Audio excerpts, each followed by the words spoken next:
কিছু দূর হাঁটার পরে হঠাৎ করেই মনে হলো বুড়ি যেন পা দিয়ে হাঁটছে না, বুড়ির যেন পা নেই।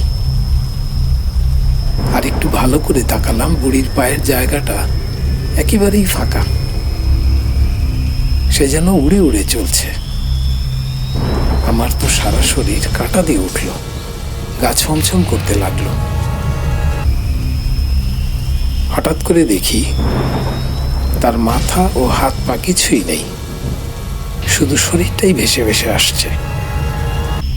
কিন্তু কি করব, আমার শরীর যেন পাথরের মতো ভারী হয়ে গেছে, আমি যেন আর এক চুলও নড়তে পারছি না।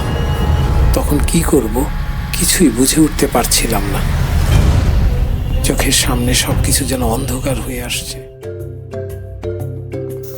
সম্পূর্ণ কার্টুনটি দেখতে জেটটুন চ্যানেলে আসুন।